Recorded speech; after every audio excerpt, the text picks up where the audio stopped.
Amazing. You can't even imagine that, you know? So did they become the Quarrymen at this point with John and Paul? They were the Quarrymen. They changed names several times. They became Johnny and the Moondogs.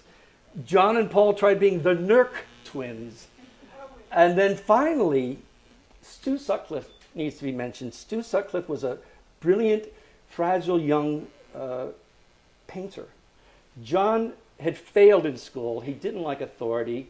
He felt that the teachers just were way behind, and maybe they were. And Mimi didn't know what to do with him.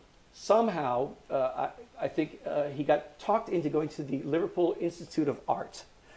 And there he still kind of had the same bad habits. He'd borrow pencils from all the other people, and he'd disrupt the class, you know.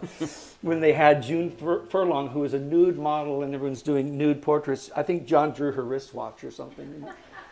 And turned that into just John's take on everything. But Stu Sutcliffe, John moved out of the house into Gambier Terrace with Stu, and they became tight as brothers. I mean, they really had a certain love for each other because John really wanted to be an artist, even before a musician. And Stu was the Picasso of his times. It was Stu that won a contest for about 60 pounds. And John said, "You're buying a bass guitar, well, that is what you're doing. And you're joining my band, you know." And they became the Silver Beatles. Now, Beatles is interesting in of itself. The Beatles loved American artists.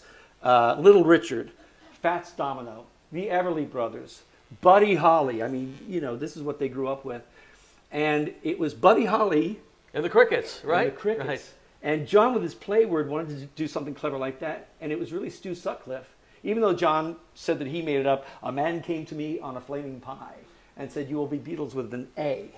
No, it was Stu Sutcliffe who said, "You know, John, with this beat poetry going around and beat music, Crickets, why don't you be the Beatles? Only spell it with an A." And of course, people said, "Beatles, ugh." So they tried the Silver Beatles, like Long John and the Silver Beatles. You know, because it was always Cass and the Casanovas, or, you know, Rory Storm and the Hurricanes, where Ringo came from. And even Billy and the Dakotas. Yeah, Billy J. Kramer. In fact, John gave Billy the J, because he said, it just sounds better. And Billy told a story where he said, "Well, what's the J stand for?" And John said, "Julian." He goes, "Well, that kind of sounds like a poof, doesn't it?" Which means gay. And he saw a look in John's face, but never went beyond that. So Billy J. Kramer. Amazing. Now, once the Beatles were formed with this nucleus that they had, and getting to know Stu Sutcliffe and being in Germany, they really played a lot in those little clubs over there, right? Germany was tough. They had a manager at the time called Alan Williams, who, you know, was a high little squeaky. I met the guy, you know, squeaky little man, and he tried managing the Beatles, and the Beatles were hard to manage. These guys were just all over the place. But Alan was the guy that knew a German promoter named Bruno Korschmeider, and he looked just like he sounded, you know, a little tough guy, you know, who said, "I need English groups over here," you know. And they thought, "Oh, we're going to be famous." And they arrive and they get stuck into this garbage dump called the Indra Club, where they bashed on the stage and fell through it, broke it.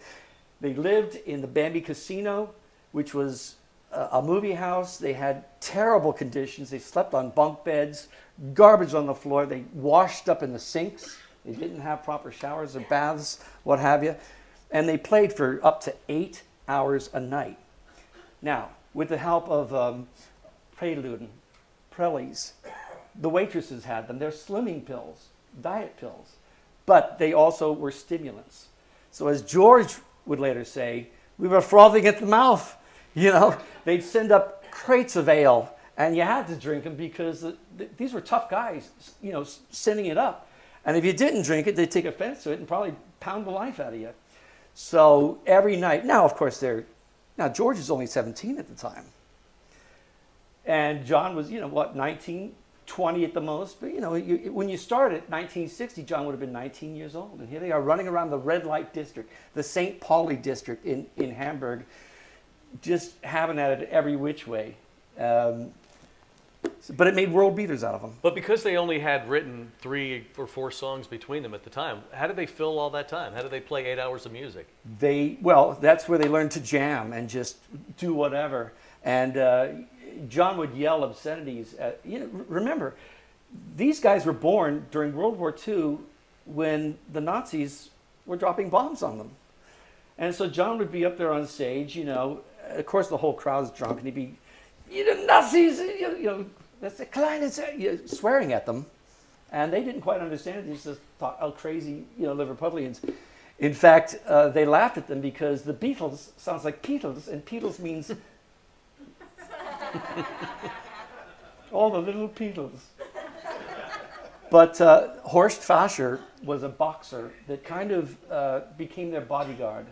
I more or less became their bodyguard, and made sure that they stayed just enough out of trouble. And they'd go to the where the Navy men would go to eat cornflakes in the morning. I mean, they didn't have any money. Whatever money they got, they spent it. But they wanted to go higher and higher. They saw the Top 10 Club. They saw the Star Club, which was run by another man, Peter Eckhorn, I believe his name was.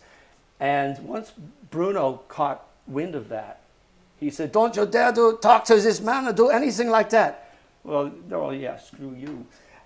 And then one night, Pete Best, and I think Paul McCartney, as the story goes, lit a prophylactic on fire just for the heck of it.